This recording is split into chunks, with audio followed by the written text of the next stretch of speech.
반갑습니다, 학생 여러분. 오늘은 선생님과 이효석의 메밀꽃 필무렵이라고 하는 소설에 대해서 공부해 볼 건데요. 이 작품은 너무나 유명해서 우리 친구들이 한 번씩은 읽어보지 않았나라는 생각이 듭니다. 그런데 이 작품에서 중요한 키워드를 잡아내지 않고 줄거리만 파악하고 있다면 그것은 핵심을 좀 놓치고 있다라는 생각이 좀 드네요. 선생님과 함께 전체적인 줄거리를 한번 확인한 후에 이 작품에서 반드시 기억해야 될 요소가 무엇인지를 잡아가면서 선생님과 내용을 읽은 후 정리해보는 시간 한번 가져볼게요. 그러면 전체적 줄거리부터 확인해 보겠습니다. 봉평장의 파장 무렵, 그러면 지금 공간적 배경은 어디였습니까? 봉평장이라는 곳이었네요. 파장이라고 하는 건 장이 끝날 무렵 장돌뱅이 허생원은, 그럼 여기서 말하는 장돌뱅이라고 하는 것은 정착의 생활을 하는 것이 아니라 떠돌이의 생활을 하고 있는 사람이구나 라고 아실 수 있어요. 허생원은 자신의 동료였던 조선달과 충주집에 갔다. 그럼 여기 충주집이라고 하는 것은 주막을 생각하시면 돼요. 지금으로 따지면 잠시 먹을 것, 그쵸? 아침, 점심, 저녁 이렇게 그런 것들을 제공하거나 아니면 잠자리도 제공하는 곳. 동이라는 머리에 피도 안 마른 장돌뱅이가 충죽댁에게 수작을 부리는 것을 보고, 그러니까 측은덕대는 거지. 그러니까 어떻게 꼬셔가는 그 모습을 보면서 나무라며 뺨을 때린다. 동이가 되돌아 나와서 나귀가 발을 끊고 야단이라고 말해주자. 그럼 여기서 말하는 나귀는 당나귀를 얘기하는 거예요. 누구의 당나귀? 허생원의 당나귀가 지금 난리예요 라고 말해주자 허생원은 동이의 마음씨에 고마워한다. 세 사람은, 그럼 여기서 말한 세 사람은 누구죠? 허생원, 조선달, 동이는 대화장을 향해 저녁길을 떠납니다. 자, 그럼 어디서? 봉평장에서 대화장으로 이동을 하겠죠. 그럼 이동하는 그 길이라고 하는 길목에서의 대열의 행렬의 변화가 등장할 건데, 그것의 변화가 어떤 부분에서 중요하게 이루어져 있는지 확인을 한번 해보시자고요. 그날 밤 허생원은 메밀꽃이 흐드러지게 핀 길 위에서, 그럼 메밀꽃이 흐드러지게 핀 길 위다. 그래서 제목이 뭐였어요? 메밀꽃 필무렵이었잖아요. 그곳에서 젊은 시절 봉평의 물레방앗간에서 성서방네 처녀와, 그럼 이 성서방네 처녀라고 한 사람은 누굽니까? 허생원의 첫 번째 여자이자 마지막 여자가 되는 사람인 거죠. 지냈던 밤에 대해서 이야기합니다. 조선달이 장돌뱅이 생활을 그만두고 정착할 계획을 밝히지만 허생원은 성서방네 처녀를 만나기 전에는 죽을 때까지 장터에 남아있겠다고 얘기합니다. 허생원은 동이로부터 동이의 어머니의 이야기를 듣습니다. 그런데 동이 어머니의 얘기를 가만히 듣자 보니 1번 달도 차지 않은 아이를 낳았다. 그럼 얘들아, 아이는 10달 동안 엄마의 뱃속에 있다가 나오는 거잖아요. 그런데 아이가 10달 전에 나왔다라는 건 뭔가 이상한데? 그 전에 아기가 생겼다라는 말인 거니까 뭔가 이상하다는 거야. 그래서 제천의 시댁에서 쫓겨났던 일이나 고향이 봉평이라는 사실. 누가? 동이의 엄마가. 그리고 지금 제천에서 있다라는 사실은 허생원은 듣고 놀라게 됩니다. 왜? 내가 알던 그 성서방네 처녀의 행적과 동이 엄마의 행적이 너무 일치하거든. 그래서 혹시나 동이 엄마가 누구일지 모를까? 성서방네 처녀일지도 모른다라는 생각을 하게 됐다라는 거야. 동이의 등에 엎혀서 냇물을 건넌 후 제천장으로 가자고 말하는 허생원은 동이의 채찍이 어디에 왼손에 잡혀 있는 것을 발견한다. 마지막 이렇게 하고 끝나시거든요. 그럼 왼손에 채찍이 잡혀 있는 게 뭐가 중요한가요, 선생님? 현재는 왼손잡이라고 하는 것이 유전적인 것이 아니다라고 얘기를 했어요. 그런데 옛날에 이거 유전이라고 생각했거든요. 그러면 허생원이라는 사람도 왼손잡이였다라는 거야. 흔하지 않았는데 동이의 엄마의 얘기를 들고 성서방네 처녀일 것 같은 느낌이 드는데 왼손잡이라고? 그러면 누가? 동이가 내 아들일지도 몰라라고 하는 암시적인 느낌을 주면서 이 소설이 끝난다라는 거죠. 되셨나요? 자, 그러면 등장인물에 대해서 먼저 확인 한번 해볼게요. 허생원은 떠돌이 장돌뱅입니다. 성서방네 처녀와 하룻밤을 보내는 유일한 추억이 남아있어서 항상 그 추억을 생각하며 살아가는 인물이다. 그러다 보니 이 허생원이라는 인물은 유랑하는 떠돌이 인생의 원형적인 모습, 즉 어떻게 해요? 전형적인 모습을 보여주는 인물이구나 라고 읽으실 수 있다라는 겁니다. 자, 동이라는 인물은 젊은 장돌뱅이로서 의붓아버지, 새아버지의 남복함이 싫어 집을 나와 떠돌며 사는데 아마도 왼손잡이이고 동이 엄마의 행적을 보아하니 아마도 허생원의 아들이지 않을까라고 암시되는 인물이더라. 조선달이라고 한 사람은 장돌뱅이로서 여러 번 들은 허생원의 추억을 귀찮아도 잘 들어주고 호응해주는 원만한 성격의 소유자로 그려지고 있다라고 생각해 주시면 되겠습니다. 그러면 이 전체적으로 긴 소설에서 우리가 어떤 부분을 중요하게 생각하면서 가야 하는지 선생님이랑 정리를 한번 한 다음에 본문으로 한번 들어가 볼게요. 이 작품에서 여러분들이 반드시 기억하고 넘어가셨으면 좋겠는 거, 꼭 기억해 주셨으면 좋겠는 조건을 선생님은 5가지로 찾아볼 수 있을 것 같습니다. 자, 첫 번째는요. 어떤 부분이냐면 메밀꽃 필무렵이라고 제목에서도 나타냈던 것처럼 이곳에 등장하는 배경의 기능이 시험 문제 출제되신다고 볼 수 있어요. 그러면 메밀꽃이 흐드러지게 피어 있고 달빛이 굉장히 좋게 빛나고 있습니다. 그쵸? 그러면 얘가 주고 있는 어떤 특성들, 의미들 기억해 주셔야 돼요. 그리고 두 번째는 이 작품이 나타나고 있는 문체상의 특징을 체크해 주셔야 되는데요. 이곳에 나타나는 문체가 이 배경과 맞물려서 나타나는 부분이 있으니까 기억을 하나 해주셨으면 좋겠습니다. 그리고 세 번째는 허생원과 함께 하고 있는 당나귀의 의미가 중요하게 나타나져 있는데요. 당나귀의 의미가 무엇으로 해석되고 있는지도 하나 기억해 주셨으면 좋겠고요. 그 다음에 네 번째로는 동이가 허생원의 아들일 수도 있어 라고 암시하는 대목들이 등장할 거예요. 그러면 그 부분들이 어떤 부분인지 체크 하나 해주셨으면 좋겠고, 두 번째는 가는 길에서의 행렬의 변화가 나타나기 시작합니다. 그럼 그 행렬의 변화가 이 작품 안에서 어떠한 요소로 나타나고 있는지를 확인하면서 글을 읽어 내려가 주셨으면 좋겠습니다. 자, 그러면 전체적인 부분을 하기에는 너무 많아서 선생님이랑 중요한 부분들을 하나하나 짚어 가시면서 본문 공부 한번 가보도록 할게요.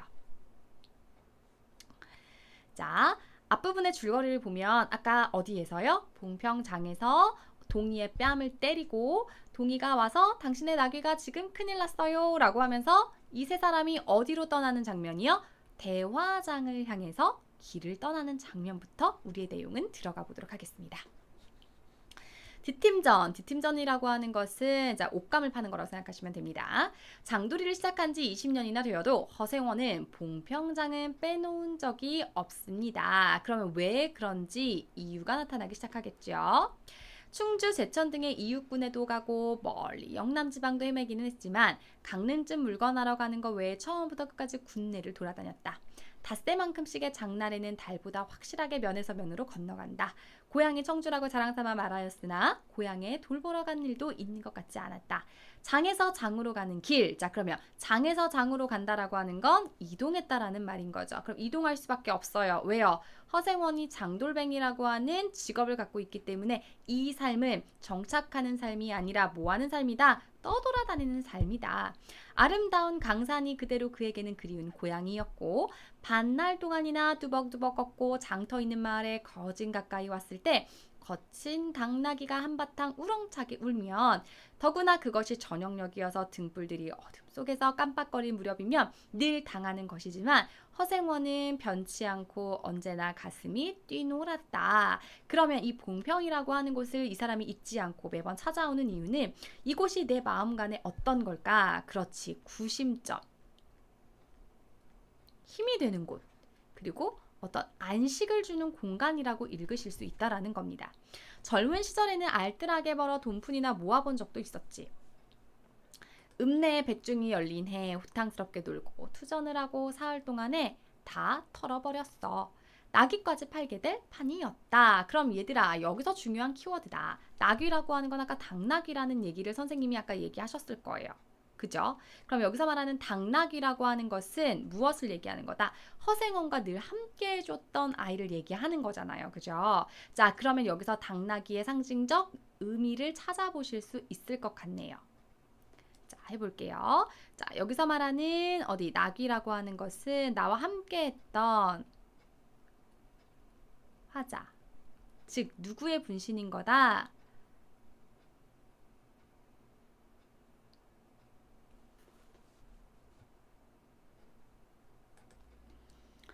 화자였던 누구죠? 허생원의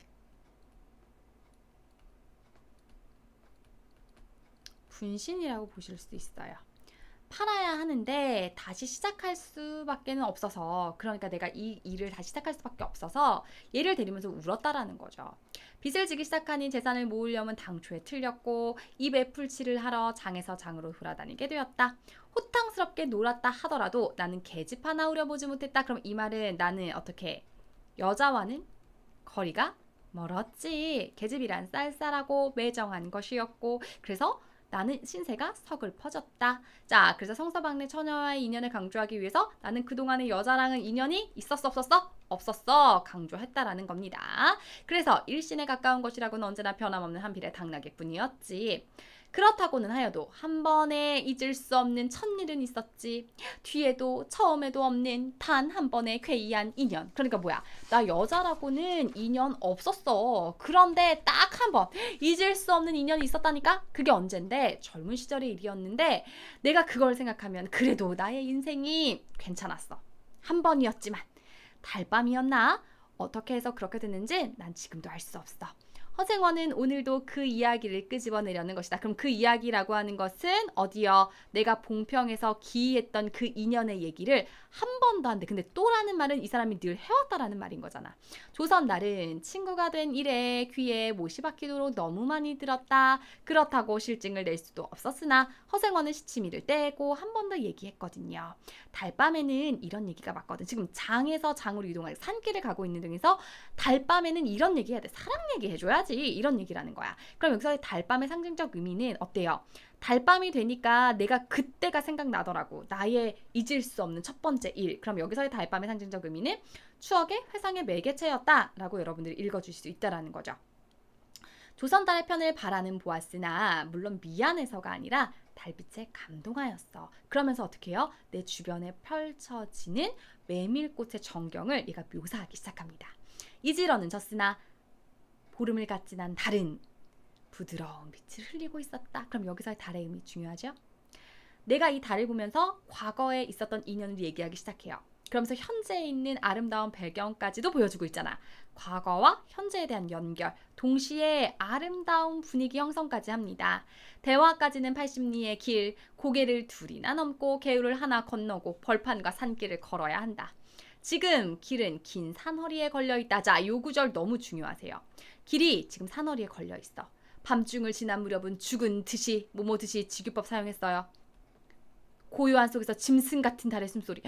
달이 숨을 쉬는 것 같아. 짐승의 소리처럼. 너무 아름답지 않니 얘들아? 어떻게 이런 표현을 했을까? 자, 지규. 손에 잡힐 듯 들리면서 콩포기와 옥수수의 잎새가 그 달빛에 푸르름이 너무 가득하다는 거야. 산허리는 온통 메밀밭이어서 이제 하얀색 꽃이에요. 소금을 뿌린 듯 너무 아름답게 펼쳐져 있었다라는 거지. 그래서 달빛과 얘가 만나서 너무 감동적이야. 너무 경치가 아름다워. 그래서 어떻게 나 숨을 못 쉴 것 같아. 이런 느낌이라는 거야. 붉은 대궁이 향기같이 애잔하고 나귀의 걸음도 시원하다. 자, 바로 이 부분이요. 이 소설의 백미로 꼽히는 부분입니다. 자, 상준턱을 지나고 있어요. 자연의 묘사, 그래서 달밤의 분위기를 낭만적으로 묘사한 것이다. 그래서 이 부분이 가장 중요한 부분에서 서정적인 문체를 가지고 있는 부분입니다. 라고 강조하실 수 있습니다. 길이 좁은 까닭에 세 사람은 나귀를 타고 외줄로 늘어섰다. 자, 그럼 이 부분 조심하셔야 되는 거예요. 산의 중턱에 가면서 세 명이 한 줄로 있다가 지금 이렇게 한 줄로 대열이 바뀌었다라는 거야. 그러면 지금 내가 성서방네 처녀와의 얘기를 시작하려고 해. 그럼 맨 앞에 허생원 있고요. 가운데 조선달 있고요. 마지막에 동의가 있다라는 거야. 좁은 길로 들어섰으니까 허생원의 이야기를 조선달은 들을 수 있지만 동의는 들리지 않는다는 거지. 그러면 그것은 의도했다라는 겁니다. 안 들리게 하려고요. 방울소리가 시원스럽게 딸랑딸랑 메밀밭계로 흘러간다. 청각적 심상 사용됐습니다. 앞장선 허생원의 이야기 소리는 꽁무니에선 동의에게 확 적히는 들리지 않았으나 그는 그대로 개운한 제멋에 적적하지는 않았다. 자, 그럼 달밤의 기능은 중요하겠네요. 그래, 단순한 배경일 수도 있지만 아까 어떻게 과거 회상의 매개체라고 했었잖아요. 그러니까 옛 추억을 떠올리게 되는 거고 허생원과 성서방네 처녀가 만났던 것, 그래서 얘의 배경은 작품에서의 서사적 진행과 긴밀한 연결을 맺고 있어요. 기억해 주셔야 돼요. 자, 그럼 중략 부분의 줄거리는 어떤 내용이었냐? 봉평장이 선날 밤 물러나서 울고 있었던 성서방 천녀를 만났어. 그래서 어떻게 딱 한 번 인연을 맺었다라는 거죠. 그런데 제천으로 없어졌다라는 거야. 자, 그럼 무슨 상황이었냐면 성서방네 처녀의 집이 어떻게요? 지금 풍비박산이 난 거야. 집이 망한 거야. 그러니까 어떻게 지금 집이 어떻게 될지 모르는 상황에 나의 인생은 어떻게 될까 너무 불안했던 상황인 거죠. 울고 있는데 허생원이 딱 만난 거야. 그래서 울고 있는 여자를 달래줘. 그래서 어떻게 인연을 맺었다는 거지. 근데 그 다음날 그 여자가 감쪽같이 사라졌다라는 겁니다. 다음 장도막에는 그러니까 다음번 장에 섰을 때 찾아왔지만 어떻게 해요? 성서방네 처녀는 사라지고 없었고 장판은 소문에 뒤집혔지. 고작해야 술집에 팔려가기 일쑤라고 처녀의 뒷이야기가 많았지. 제천 쪽에 가서도 장을 여러 번 뒤졌다. 하지만 처녀의 꼴은 찾을 수가 있었다 없었다 없었다라는 거죠. 첫날 밤이 마지막 밤이었어. 그때부터 봉평이 마음에 들어서 나는 매번 그곳을 잊지 않고 올 수 있었지. 수가 좋았지. 그렇게 신통한 일이란 쉽지가 않단다.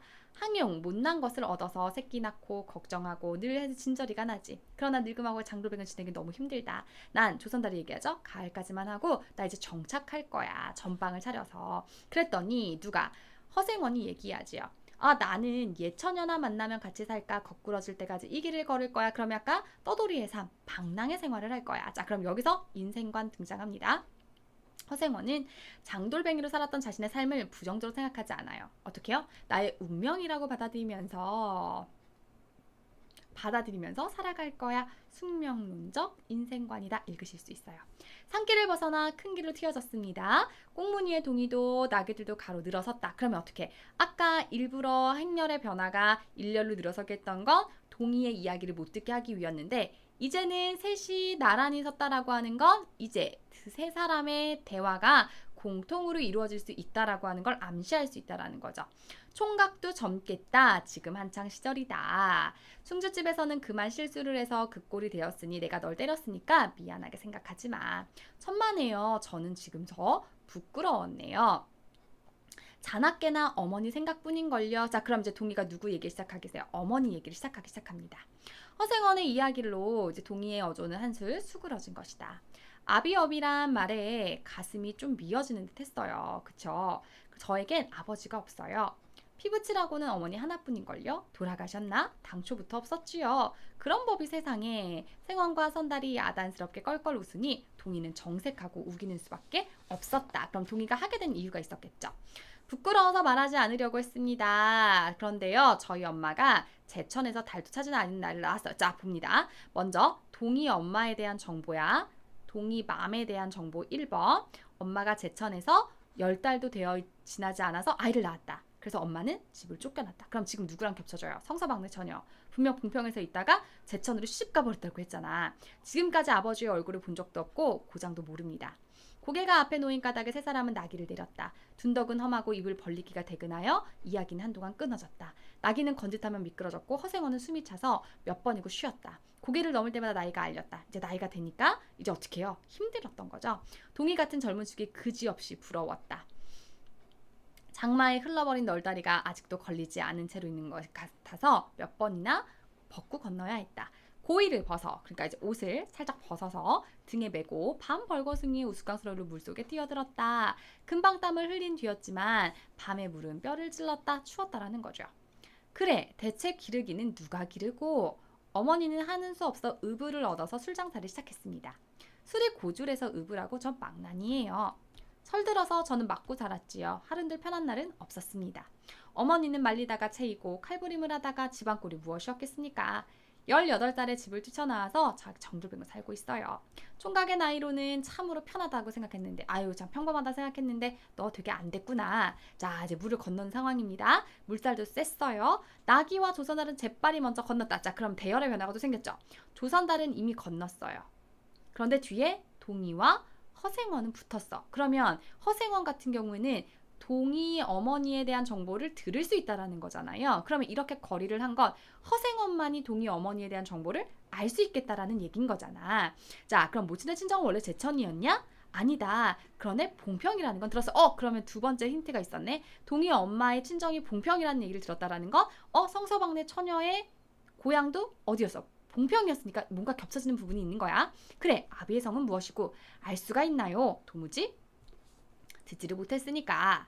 자, 그러면서 얘가 얘기했어요. 알 수가 없다. 봉평? 그래, 아비의 성은 무엇이고? 라고 물었어요. 듣지를 못했다 라고 얘기했어. 자, 그럼 지명의 기능은 무엇이다? 제천은 동희의 어머니가 동희를 낳은 곳, 그녀의 고향이었다. 그리고 봉평과 제천에는 특별한 인연이 있었고 이들의 지명이 거론됨으로 해서 두 사람의 관계가 암시되더라. 그렇겠지? 경망스럽게 발을 버티었다. 왜 발을 버티었을까? 성서방네 처녀와 동희 엄마의 겹쳐지는 게 너무 많으니까 혹시나 그 여자가 그 첫 번째 그 여자? 이렇게 생각이 된다라는 거죠. 풍덩 빠졌습니다. 허우적 거릴수록 걷잡을 수가 없어서 동희가 소리를 치며 다가왔을 때 퍽이나 흘렀습니다. 물에 젖은 개보다도 참혹한 꼴이었습니다. 동희는 물속에서 어른을 가볍게 얻었다. 젖었다고는 하여도 여인 몸이라서 장정의 등에는 동희의 등에는 매우 가벼웠다라는 말이겠죠. 이렇게까지 해서는 안 됐네. 내 오늘 정신이 빠진 모양이야. 염려하실 것 없어요. 그래, 모치는 아버지를 찾지 않는 눈치지. 그러니까 혹시나 모르니까 물어보는 거죠. 한번 만나고 싶어 하신대요. 어디 계시냐? 제천에 계시죠. 봉평에 모셔오려고 생각 중입니다. 그러면 찾아갈 수 있겠죠? 아무렴 기특한 생각이야. 동희의 탐탁한 허리가 따뜻했다. 좀 더 업혔으면 좋겠다. 자, 얘가 내 아들일지도 모르잖아. 혈육의 정을 느껴지게 됐다라는 거죠. 진종의 실수만 하다니 웬일이요 생원. 조선달을 바라보며 기어코 웃음이 터졌다. 낙이야, 낙의 생각을 하다가 내가 실족을 했어. 적골에 제법 새끼를 얻었단 말이야. 자, 그럼 아까 했어. 낙이라고 하는 것이 누구의 분신이다? 허생원의 분신이다 라고 얘기를 했어. 그런데 그 허생원의 분신이 새끼를 얻었대. 그럼 새끼를 얻었다라는 건 자식이 있다라는 말이겠죠. 그러면 나귀가 허생원의 분신이라고 했으니까 아마도 허생원도 나귀와 동일하다면 어떻게? 자식이 있었겠다. 그럼 그 자식은 누구로 추측? 동일지 않을까? 라는 느낌이 온다라는 거죠. 귀를 쫑긋 태우고 달랑달랑 뛰는 것이 너무 귀여워. 나는 일부러 읍내를 도는 때가 있어. 걔 보려고. 사람을 물에 빠뜨리는 대단한 낙이군. 허생원은 젖은 옷을 웬만큼 짜서 입었고 이가 덜덜 갈리고 가슴이 몹시 떨렸대요. 자, 그러면 표면적으로 내가 물에 빠진 이유를 어떻게 했어요? 말 때문이야. 낙이 새끼 때문이야. 라고 했지만 사실 내가 그렇게 했던 이유는 뭐야?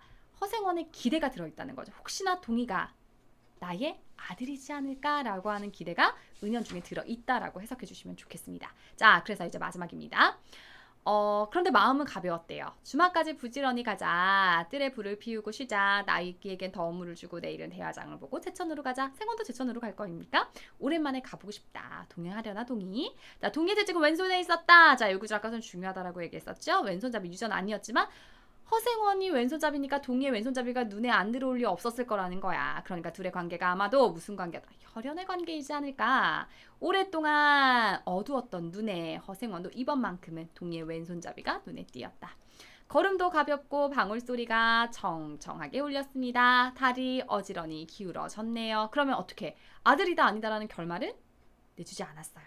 어떻게요? 여운을 주고 암시적인 결말로 하고 있다라는 거죠. 그럼 서술자는 지금 어떻게 해요? 전지적 작가 시점으로 인해서 모든 걸 다 알려주고 있어요. 그런데 어떻게 해요? 직접적으로 서술해주지 않았어. 얘가 아들이라는 걸. 그래서 왜? 오히려 독자들에게 상상할 수 있는 여운을 주고 싶었기 때문이었다는 거죠. 되셨어요? 자, 그럼 선생님이 아까 중요한 키워드를 5개를 짚었었는데 한번 보고 가자고요. 나귀의 관계 중요하다라고 얘기했어요. 그럼 나귀와의 관계는 아까보다 정서적으로 동일한 존재다. 동일한 존재다. 그래서 자, 한 번 더 확인할게요.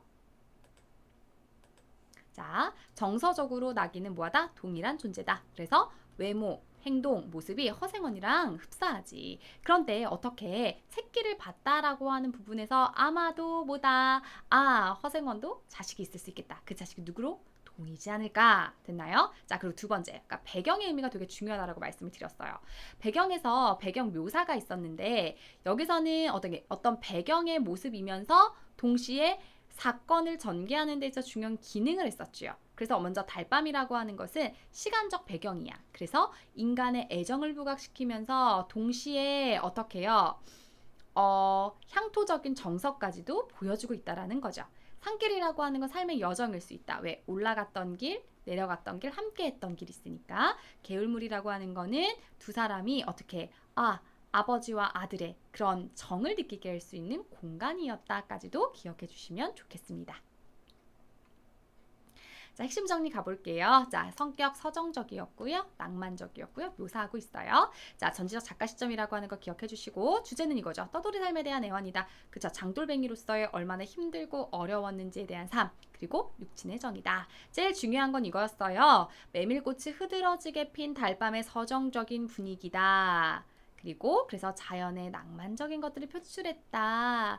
그래서 이것이 어떤 거 허생원이 장돌뱅이 동료의 동의를 자신의 친자식이라고 확신해 나가는 과정이 세밀한 배경 묘사와 함께 아름다운 문체를 통해서 낭만적으로 드러나죠. 길 위에서 장돌뱅이의 삶과 애환을 통해서 인간 근원의 애정이 나타나고 있어요까지 기억해 주시면 좋겠습니다. 자, 그럼 이 작품에서 중요한 키워드 하나 볼게요. 이중적인 구성이라고 하는 거. 하나는 어떤 거? 허생원이 회상했던 과거의 추억이 하나 등장하면서 지금 어떻게 해요? 봉평에서 대화장으로 옮겨가는 그 두 것이 교차되고 있다라고 하는 거. 자, 문체적 특성 선생님이 아까 중요하다라고 얘기했었는데 과거와 현재의 교차가 있는데 여기서 중요한 문체적 특성. 과거는 이런 일이 있었어 라고 해서 서술로 끝내고 있다는 거죠. 그래서 요약적인 서술 방법을 사용하고 있다면 현재의 시간은 장면적, 장면이라고 하는 건 대화를 한다던가 혹은 그 상황에 대한 묘사를 통해서 디테일하게 들어가고 있다라고 하는 거를 기억해 주셨으면 좋겠어요. 그러면 이렇게 과거와 현재의 장면이 넘나들 수 있게끔 도와주는 애가 뭐다? 달빛이라고 하는 배경이라고 하는 것. 되셨습니까? 그래서 마지막에 얘는 마치 한 편의 시를 읽는 것처럼 서정성이 짙은 문체를 사용하고 있다. 길은 지금 산허리에 걸려있다. 나귀의 걸음을 쉬어다 그 부분이었다라는 거죠. 그리고 중간중간 보면 뭐 드팀전이라고 하는 향토적인 시어들, 토속적인 어휘들, 그리고 마지막에서 달이 어지간히 기울었다. 그리고 동의가 아들인지 아닌지 알려주지 않잖아요. 암시와 여운을 주는 결말의 처리 방식을 사용했다는 것까지도 여러분들 기억해 주셨으면 좋겠습니다.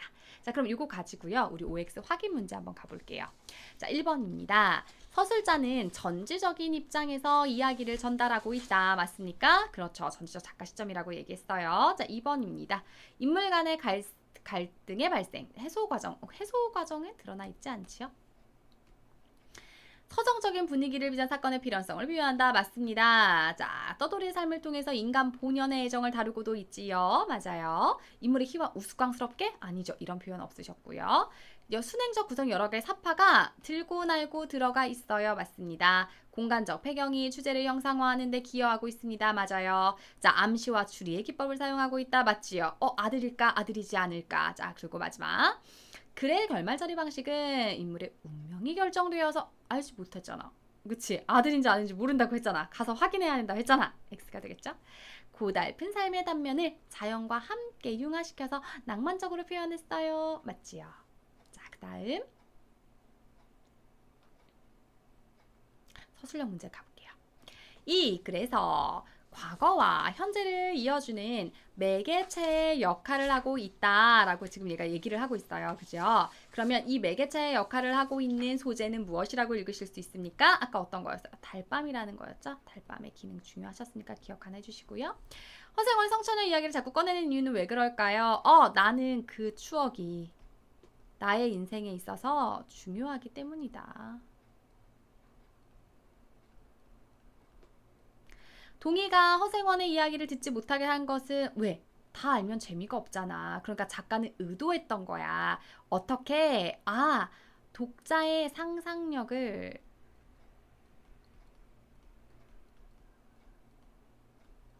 높이고 싶었기 때문이겠죠. 자신의 아들일지도 모른다 생각하는 근거 여러 가지였었죠. 동희 엄마에 대한 근거였잖아. 동희의 엄마에 대한 정보였다. 자, 1번은 뭐였다? 동희 어머니의 고향이 어디였다고요? 봉평이었다는 거. 두 번째, 동희의 엄마가 제천에서 쫓겨났어. 그런데 달이 차지 않은 자식을 낳았거든. 그런데 성서방네 처녀도 제천으로 갔다라고 얘기를 했으니까. 그쵸? 그러다 보니까 아마도 동희의 엄마가 누구랑 성서방네 처녀일 수도 있겠다라는 생각이 들었어 라고 보실 수 있다라는 거죠. 자, 되셨나요? 자, 그럼 선생님이랑 OX 문제 그리고 서술형 문제를 봤었을 때 선생님이 중요하게 했던 그 키워드 5가지가 계속 연결되어 나오고 있어요. 그럼 그 5가지를 기억하시면서 작품을 보신다면 조금 더 쉽게 접근하실 수 있을 것 같아요. 그럼 마지막으로 정리할게요. 나귀의 의미는 누구의?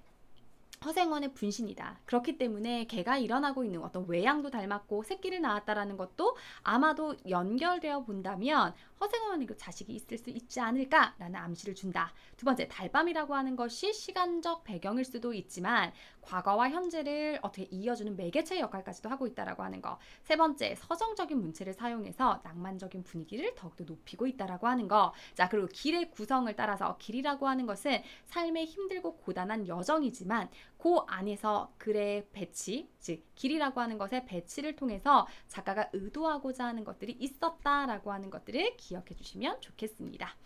어떻게 보면 쉬운 작품일 수도 있고요. 또 깊이 들어가면 어렵게라도 볼 수도 있는 작품일 수 있을 것 같아요. 하지만 선생님이랑 공부했던 이 5가지의 요소를 기억하시면서 처음부터 끝까지 한 번 더 복습해 보신다면 조금 더 쉽게 이 작품을 이해하고 넘어가실 수 있을 거라고 생각합니다. 오늘도 많이 수고하셨습니다.